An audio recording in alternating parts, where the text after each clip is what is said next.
Mis amigos, mis amigas, les saluda Sabino Cruz y Rosa Gladina Tercera, obvio en ausencia, y le damos la más cordial de las bienvenidas a un programa más o un programa menos según el largo del pabilo que a cada uno nos quede.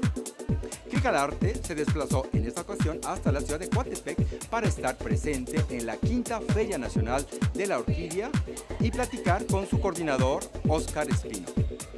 También conversamos con el maestro Paco Beberido, quien nos habló acerca del Festival Adult Líderes próximo a realizarse y, por supuesto, algunos detalles de su vida. ¿Quiere enterarse qué fue lo que nos dijeron? Pues bueno, no se diga más y dele un clic al arte.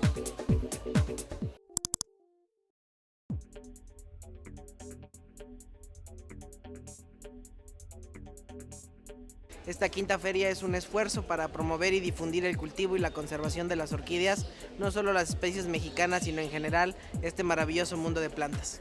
Una feria porque buscamos un espacio para que las familias puedan acercarse más a estas plantas, porque además nosotros nos interesa que no solamente la belleza de estas flores, sino el conocimiento pueda llegar a cada vez más a más personas. Llega gente coleccionista, llegan especialistas, pero sobre todo lo más importante, llegan cada vez más gente nueva, los niños llegan, se interesan por estas especies y es lo que buscamos, que trasciendan en las generaciones el amor por estas plantas.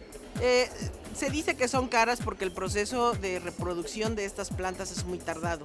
Generalmente una orquídea dura 8 años en dar su primera flor desde que germina la semilla. Entonces eso hace que el tiempo de producción sea largo, pero en general las orquídeas pueden estar al acceso de toda la gente. Realmente la feria también busca ese propósito de hacer conciencia en la gente de lo importante que es cultivar las orquídeas. Quienes cultivamos orquídeas de manera objetiva hacemos una labor de conservación. Desgraciadamente las autoridades no han logrado todavía llevar programas efectivos, políticas públicas efectivas que puedan reducir el costo del tráfico ilegal de vida silvestre, que es lo que más afecta a estas plantas. Sí, por supuesto, un atractivo turístico simbólico de Coatepec como pueblo mágico son las orquídeas. Tenemos un orquideario, el primero en el estado de Veracruz, en el Parque Central Miguel Hidalgo. Tenemos un museo de la orquídea con un acervo de 5,000 ejemplares, una de las colecciones más importantes de Latinoamérica. Tenemos una Feria Nacional de la Orquídea y todo esto ha hecho identidad y ha impulsado más el tema de las orquídeas ligado a Coatepec. Pues los esperamos del 28 de marzo al 4 de abril, prácticamente toda la Semana Santa, las vacaciones perfectas en Coatepec para que descubran parte de su magia a través de las orquídeas, de 10 de la mañana a 9 de la noche en la Escuela Cantonal Benito Juárez, aquí frente al parque en pleno centro de Coatepec. Amigos, amigas de Clic al Arte, la entrevista hoy es con Francisco Paco Beberido, una entrevista. Creo que es la primera vez que lo entrevisto. Hemos platicado, pero no sabe usted todo lo que nos va a contar. Y lo primero, pues, Paco, gracias. Y bueno, la primera pregunta sería, un hombre de teatro, un hombre que toda la vida ha hecho teatro, pero hubo un momento en tu vida en que dijiste, esto es, el teatro debe de ser, no hay otra cosa. ¿Cuándo fue ese momento? Mira, yo creo que viene desde muy pequeño, ¿no? Yo empecé a meterme al teatro siendo niño, ¿no? Acompañaba a mi tío a sus ensayos en Córdoba, porque él dirigía el grupo del Club de Leones y daba clases en el Seguro Social. Y llegando a Jalapa me fui a meter al Teatro del Estado, ¿no? Conocí el Teatro del Estado recién construido. Ahí fue que conocí, tuve el placer de compartir amistad con la gente de la compañía, con Marco Antonio Montero, con Manuel Fierro, con Raúl Quijada, con Guadalupe Valderas, en fin, con toda la gente. Y más o menos por esa época, estamos hablando de entre la secundaria y la preparatoria, de pronto fue sí, claro, esto es lo mío. Yo aquí me quedo. Dices de Córdoba, una ciudad muy conservadora, muy tradicional. ¿No te dijeron, pero estudia algo serio? Curiosamente, fíjate que sí hubo ese comentario que dices. Y digo, muy curioso, porque mi papá, mi abuelo era médico, tuve 2 tíos médicos, y como parte del asunto, mi papá empezó a estudiar ciencias químicas en México. Estudió 2 años y se regresó, o 2 años o menos, y se regresó. Trabajó en un banco, trabajó en una distribuidora de coches, trabajó en un montón de cosas antes de entrar finalmente a la Facultad de Antropología y terminar la carrera de arqueólogo, etc. Entonces es un poco curioso porque sí hubo ese comentario, pero hubo ese comentario en casa con mi papá y demás. Curioso porque precisamente es una gente que da vueltas por allí hasta que finalmente encuentra su vocación, y qué bueno que la encontró, porque además hizo una excelente labor, indiscutiblemente. Como arqueólogo en todo el campo de la cultura olmeca. Dicen los clásicos que la primera vez nunca se olvida. Y en la vida de Paco Beberido tuvo que haber una primera vez, una primera obra. Hay 2 o 3 cosas, sí. La primera cosa fue justamente recién llegado a Jalapa. Sí. Jorge Godoy, como subdirector de la compañía, parte del trabajo de extensión de la compañía, va a la escuela secundaria, era entonces secundaria, el Antonio María de Rivera, era secundaria, y era parte de la universidad. Entonces va a la secundaria a proponer, como parte de las actividades de la compañía, hacer una puesta en escena, y lo que se trabaja es El Periquillo Sarmiento de Lizardi, la versión teatral de Héctor Azar. Es la primera vez que piso el foro del Teatro del Estado como actor, con una obra de secundaria. Al año siguiente no regresa Jorge, entonces yo propongo a la dirección de la escuela que ¿por qué no hacemos una obra de teatro? Fue un horror, déjame decirte. Porque la dirigiste además... Porque sí, me lo aceptaron el proyecto, propuesta, sí. Y entonces dirigí una obra, una tragedia griega. Imagínate, tercero de secundaria dirigiendo una tragedia griega. Fue un horror, ¿no? Es decir, yo lo recuerdo ahora y caray, qué pena. Pero bueno, fue parte del trabajo y fue parte del aprendizaje. E inmediatamente llega Manuel Montoro a hacerse cargo de la compañía. Don Adolfo Domínguez me invita a conocer a Manuel. Don Adolfo Domínguez, que era el director del Teatro del Estado, una gente sensacional, sí. Muy, muy enterado de muchas cosas, un amante de las artes en general. Me invita a conocer a Manuel y con esto me integro a la compañía, a la puesta en escena de Mariana Pineda de García Lorca. Primero con un papelito, en el transcurso de los ensayos me cambian al papel de Fernando, que es el galán joven, el enamorado joven de Mariana, y entonces pues ese es mi debut profesional con la compañía de la universidad, con Ana Ofelia Murguía siendo Mariana Pineda, y una de mis hermanas, en algún momento una de mis hermanas la hizo Rocío Sagaón, pero la que estuvo haciendo la otra hermana desde el principio fue María Rojo. Juan Allende, José Salmerón, Manuel Fierro, Guadalupe Valderas, María Luisa Castillo, Raúl Velázquez, en fin. ¿Secundaria o prepa ya? 15, 17. Estoy empezando la facultad. Ah, ya ha pasado. Uh-huh. A partir de esa época, son muchos años, muchos personajes has interpretado, géneros dramáticos y todo lo que en el teatro se maneja. ¿Verso o prosa? Cualquiera de las dos cosas. Tuve afortunadamente a Manuel Montoro como un maestro, como uno de mis primeros maestros. Precisamente, Mariana Pineda es una obra escrita en romance, es decir, en verso octosílabo, etc.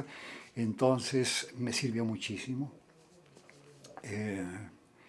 Y bueno, además la afición por la lectura en todos los sentidos y el meterse a conocer, aunque no lo llevara a escena, leer a Calderón, leer a Lope, leer a Tirso, en fin. Entonces, para mí no hay problema con... Pero hubo una etapa en tu vida que te especializaste en teatro clásico, Gorostiza, todos esos personajes que... Fue más una decisión, un poco parte de este trabajo de investigación, uh-huh. ¿Sí? De pronto fue vamos a tratar de recuperar autores poco conocidos porque Conocemos o a los muy clásicos, ¿no? O a los muy contemporáneos. Entonces todo el mundo está haciendo Beckett, Ionesco, qué sé yo. Y hay muchos autores olvidados. El teatro mexicano es muy rico.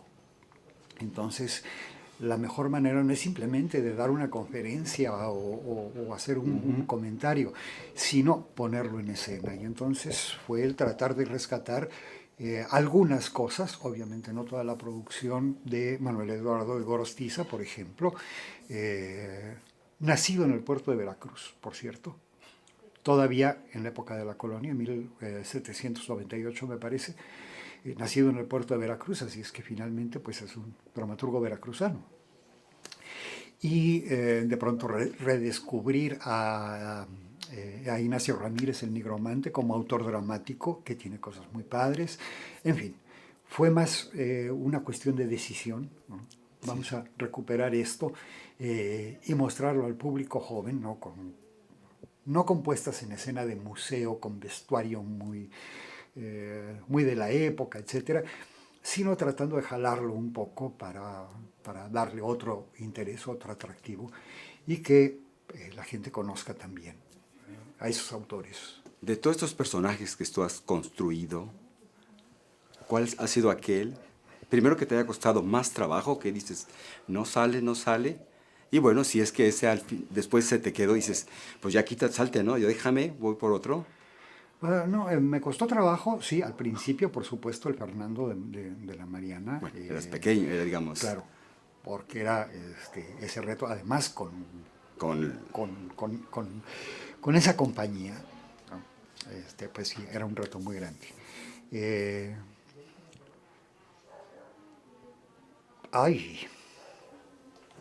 No recuerdo así como mucho trabajo. Bueno, el Ham de Final de Partida es un personaje bastante difícil,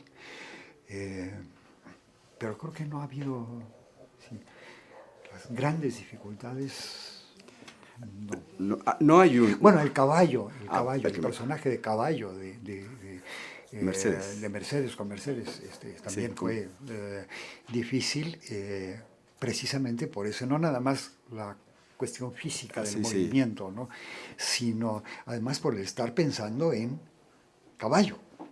Soy un caballo. ¿Y tuviste que observar los caballos? ¿O cómo entremos a ese terreno? Sí, ¿Cómo construyes? Sí hubo parte de ese trabajo de observar los caballos y además, bueno, Mercedes ya había hecho la puesta en escena, entonces tenía un referente ahí. Cuestiones técnicas, Okay. ¿no? de movimiento y demás muy, muy precisas y es muy clara Mercedes. Entonces, bueno, Fue como pudo salir este personaje. Sin que lleguemos al recetario, Ajá. ¿cómo construyes? Y bueno, para los que nos escuchen, ¿cómo? Pues mira, más que lo que yo construyo, lo que te podría decir es lo que digo en clase, ¿no? Porque también sabes que me he dedicado mucho tiempo a dar clase. En primer lugar, nadie se inventa nada de la nada, ¿no? Todo lo que tratamos de hacer sale de algún lado. En segundo lugar, todos tenemos un poquito de todo. Es decir, la persona más buena del mundo tiene momentos en los que es violento y es agresivo, etcétera, y viceversa, ¿no? La gente más violenta tiene momentos de ternura y todo lo que quieras.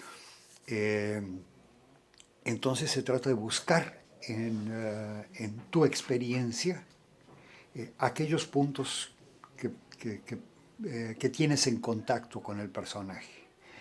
La otra parte del asunto, que también es del principio de clase, ¿no? de las primeras clases, es la gente que tienes más cerca. Todos en algún momento hemos arremedado al maestro de español, a la tía no sé qué, al tío no sé cuántos, etc. Obsérvalos bien, porque de ahí puedes obtener también elementos. Y entonces, claro, hay que asimilar esos elementos, ¿no? Una manera de caminar, una manera de hablar, una manera de gesticular, que te pueden servir. Todo eso hay que hacerlo orgánico, en un solo personaje. No se trata de que en este momento soy el maestro de física y en el otro momento soy el tío Pancho. Tiene que ser un personaje, una cuestión más orgánica, insisto, ¿no? Pero uno puede ir armando A partir de... a partir de uno, esa experiencia propia. Sí. Ahí Stanislavski es muy claro, ¿no? El mágico sí. Si yo fuera y estuviera en esta situación, ¿qué haría? Y además esta otra referencia de la gente que conoces, la gente que tienes alrededor, ¿no? No se trata de hacer a todos los personajes amables, hay personajes que son odiosos. Haz al personaje odioso, ¿no? Mientras más odioso sea, mejor va a ser el efecto con el público, porque si lo tratas de disimular, entonces va a perder el personaje y va a perder la acción. En fin, hay mucho más. Si observan, amigos, estamos atrás, vemos unos libros y fotos, no sé qué observa usted, pero estamos en Candileja, Centro de Investigación, que es... Documentación. Centro de Documentación El Centro de Documentación Teatral. Teatral. Es su proyecto en el cual él está muy involucrado y quiero que nos compartas. La pregunta es, ¿por qué Candileja? ¿Qué ilumina Candileja? Mira, las candilejas son esas lucecitas que se ponen al pie del foro y que dan una lucecita. Era la única iluminación en el siglo XVIII, porque no había lámparas colgando y mucho menos reflectores. Entonces es una lucecita así chiquita que de algo va a servir para iluminar el teatro. Esa es la idea de Candileja. Ahora, ¿por qué Candileja? Empieza de una manera muy sencilla. Tiene dos ramas. Una es una biblioteca especializada en teatro y la otra es el archivo histórico de lo que se hace de teatro o que se ha hecho de teatro en Jalapa, cuando menos de 1947 hasta la fecha. De dónde surge la parte de archivo, empieza de la egoteca que uno siempre tiene, ¿no? Recorto, guardo mi programa de mano, guardo el recorte periódico donde hablan de la obra donde estoy. Pero en la época que yo empecé, estaba la compañía y éramos 3 o 4 gentes, ¿no? 2 o 3 grupitos. Pues eran mis amigos, entonces guardo el programa de mis amigos, guardo el recorte de mis amigos. Y así empieza a crecer el archivo. Y el afán de la lectura, desde muy pequeño, me hace ir almacenando libros y de pronto entrar a una librería. Este libro suena interesante, a lo mejor no lo voy a leer ahorita, pero después sí me va a servir para algo, me lo llevo. Y llegó el momento en que ya con la facultad funcionando, llegaban alumnos y me decían, maestro, por casualidad usted no tiene... pues fíjate que sí lo tengo. Y bueno, llegó el momento en que en lugar de tener eso encerrado en mi casa, solito, etcétera, y que si va a venir en primer lugar, no sacar los libros, porque se pierden. En segundo lugar, tener que estar ahí esperando a ver a qué horas terminan, etcétera. Mejor vamos a ponerlo en otro lado. Digo, si la gente tiene un despacho de licenciado, de consultorio de doctor, etcétera, ¿por qué no voy a tener yo una biblioteca de teatro? Y entonces se abre la biblioteca y como una cuarta parte quizás de lo que hay ahora es lo que era originalmente la biblioteca personal mía. Y sí ha crecido. Ha crecido. Supuesto. Francisco Beberido, organizador de festivales. Además. Teatro de la Alacena. Teatro en la Alacena. En la Alacena y Adultíteres. Bueno, parte de insisto, hacer teatro hay muchas maneras de hacer teatro. Una de las maneras de hacer teatro es estar en escena, ¿no? Otra manera es dirigir, otra manera es producir, otra manera es, etcétera. Una manera es proponer que la gente haga cosas, incitar a la gente a que haga cosas. De ahí surge Teatro en la Alacena. No tenemos muchos teatros, no hay teatros en Jalapa. Entonces, bueno, si no hay teatros, ¿qué se te ocurre a ti? ¿Dónde se te ocurre a ti poner tu obra de teatro? Que el espacio le funcione a tu producción, ¿no? No es simplemente sacarlo de allí, sino que realmente el espacio te funcione. Y ese es el principio de Teatro en la Alacena. ¿Espacios alternativos? Espacios alternativos, no un teatro. Ok.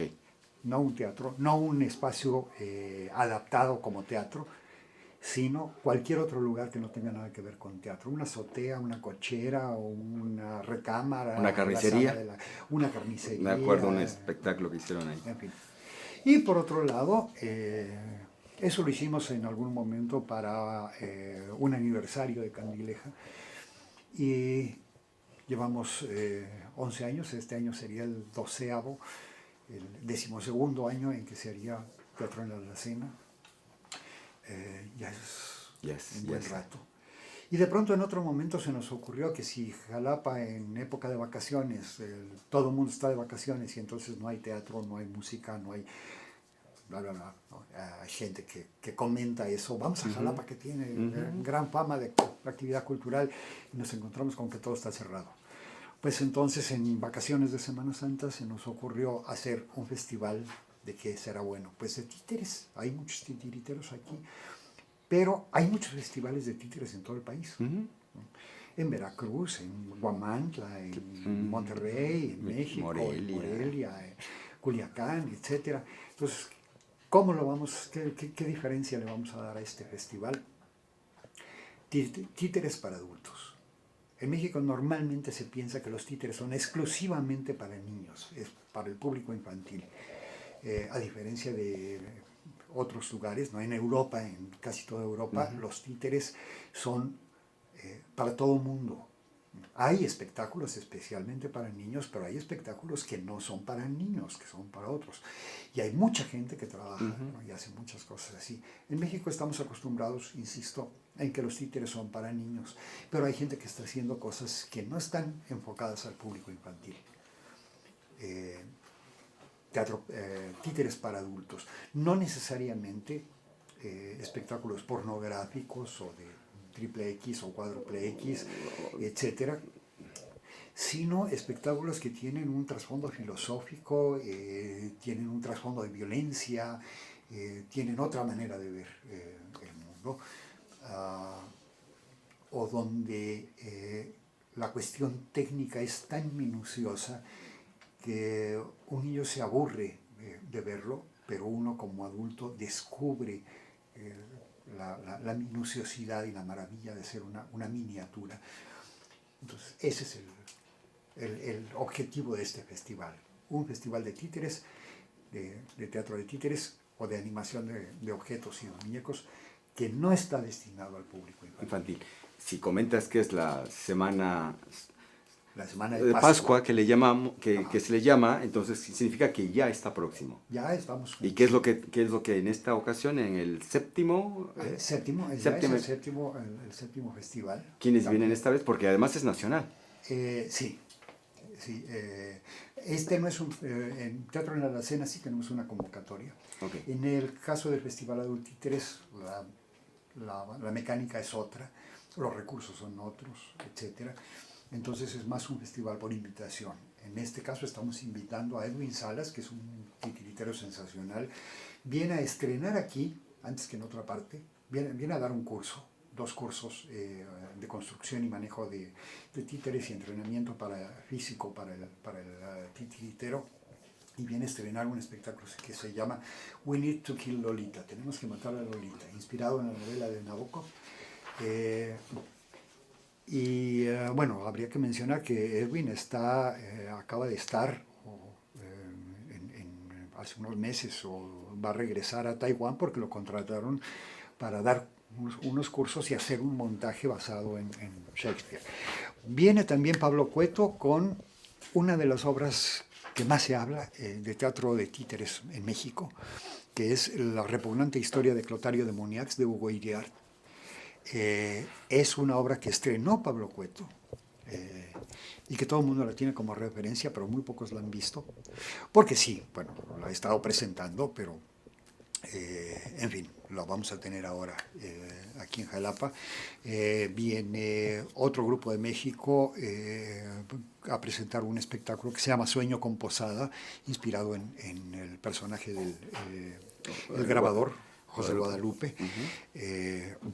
Viene Silvia Ubiert de Veracruz con un espectáculo que se llama Gloria, que trata un asunto de un problema de transgénero. Vienen dos chicas de México también con cajas mágicas eróticas. Una sí es más o menos pornográfica, la otra también, nada más que una es más una cuestión de lesbianismo. Y además va a estar presentándose, se acaba de añadir Sol Gutiérrez con Triciclo de Metal, en fin, con un espectáculo también para caja. Son espectáculos muy breves, de 1 minuto y medio, 2 minutos más o menos, para 2 o 3 espectadores, o sea, es un ratito y ya. Y lo de ella tiene que ver con el cine negro, ¿no? Cuestión de detectives, esas cosas. Y además está Cuitláhuac Pascual, de Hombre Gacela, con el Pez y la Mar, inspirado en El Viejo y el Mar de Hemingway, con esta historia de el viejo que sale a pescar y demás, ¿no? Para gente de mi edad o mayores, aparte del texto en sí de Hemingway, está aquella maravillosa película de Spencer Tracy haciendo el papel. Y bueno, ahora está esta propuesta de Cuitláhuac. Está Paulo Landa con un espectáculo que se llama Na, que se va a presentar en un teatro construido especialmente para el espectáculo, que está en La Pitaya. Y es precisamente una de las cosas que mencionaba yo antes, uno de estos espectáculos trabajados en miniatura, ¿no? Con una gran meticulosidad, etc. Prácticamente, yo no lo he ido a ver, pero lo que me han dicho es que uno se sienta en su butaca y necesitas unos binoculares para poder ver los muñecos allá, porque es tan chiquito y tan... Pero vale la pena, pues, precisamente por todo eso. Tuvimos alguna vez un espectáculo un poco con la misma... el mismo estilo, digamos, ¿no? De Sergio Rangel, que también era excelente. Y por supuesto cierra este año Pavel Ortega con un estreno también, Las aventuras de Sherlock Holmes, inspirada en el célebre detective de Conan Doyle, con este humor irreverente muy padre que tiene Pavel. Y además vamos a cerrar con una ensalada de títeres, el último día, el sábado, una ensalada de títeres, donde se presentan varias gentes, alumnos de Carlos Converso. Es probable que esté Carlos con nosotros, ahí depende, tiene una cuestión familiar. Estará Joel Vences, estará, en fin. Mariana. No tengo toda la lista, pero cada uno con un espectáculo de 10 minutos, 15 minutos, para hacer un gran fiesta. Pues dejémoslo aquí, el tiempo nos está ganando. Ya nos comió. Reitera la invitación, las fechas. Estamos a partir del día, como festival, a partir del domingo 5 hasta el sábado 11 de abril, en diferentes lugares: Área 51, Casa del Lago, El Telón, en la calle de Corona. Se mudaron a la calle de Corona. En La Pitaya, en ese lugar en La Pitaya, y en Tierra Luna. Entonces hay espectáculos por toda la ciudad durante toda la semana. Un espectáculo cada día. Las cajas sí, seguramente, aparte de que van a tener una estancia más prolongada en Los Álamos, seguramente van a estar también presentándose antes en algunos otros lugares. Entonces, del 5 al 11, títeres para adultos. Igual en nuestra página, en nuestro Facebook, ahí vamos a poner la programación completa. Pues bien, amigos, amigas, eso fue todo por hoy. Y no se olviden darle un clic al arte. Eso fue todo por hoy. Esperamos le haya gustado nuestro programa y si no, y si quiere hacerle la broma a un amigo o una amiga, pues compártaselo. Recuerde, en la entrevista el maestro Beberido nos habló de su festival Adultíteres. Usted está de vacaciones, así de que aproveche estos días para consumir lo que Veracruz Jalapa produce.